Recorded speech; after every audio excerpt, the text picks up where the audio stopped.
A Palestinian man drove his car into a crowd on a Jerusalem street on Monday, injuring 5 people before being shot dead by a passerby, Israeli police said.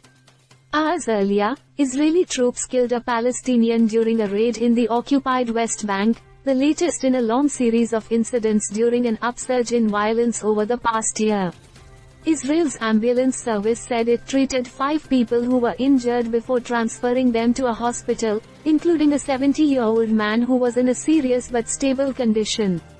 Videos obtained by Reuters showed a man lying stretched out on the hood of a car that was stopped in the middle of a road as shots rang out. Read Israeli troops clash with worshippers at Al-Aqsa Mosque, Gaza retaliates with rockets. Speaking at the start of ceremonies commemorating Israel's military dead, Prime Minister Benjamin Netanyahu said the driver of the car, whom police identified as a 39-year-old from East Jerusalem, had tried to hurt civilians deliberately. This terrorist attack, in this place, at this time, reminds us that the land of Israel and the state of Israel are acquired through many trials and tribulations, he said. Police said its initial investigations indicated that the car ramming was a deliberate attack but that it was also making checks into the suspect's medical background. A spokesman for the Hamas militant group which governs blockaded Gaza said the incident was a response to Israel's war against our people. Israeli-Palestinian violence has surged this year, with frequent military raids and violence by Israeli settlers amid a spate of Palestinian attacks.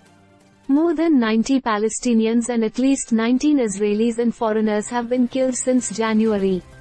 Earlier on Monday, Israeli forces killed a Palestinian man during a raid on the Aqabat Jub refugee camp near the West Bank city of Jericho. During the activity, 2 suspects were spotted fleeing the scene. The soldiers responded with live fire. Hits were identified, the army said. It did not elaborate on why the 2 Palestinians were targeted. The official Palestinian news agency Wafa quoted the governor of Jericho as saying that a man was fatally shot and 3 others wounded by the troops.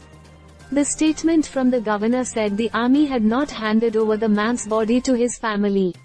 Separately, the Palestinian Prisoners Association advocacy group said Israeli security forces had carried out 30 arrests in the West Bank overnight and early on Monday.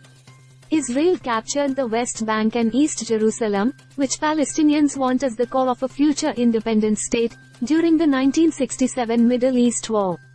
It has since annexed East Jerusalem in a move not recognized internationally. Read more. Israelis take to streets against Netanyahu's judicial reforms ahead of 75th Independence Day.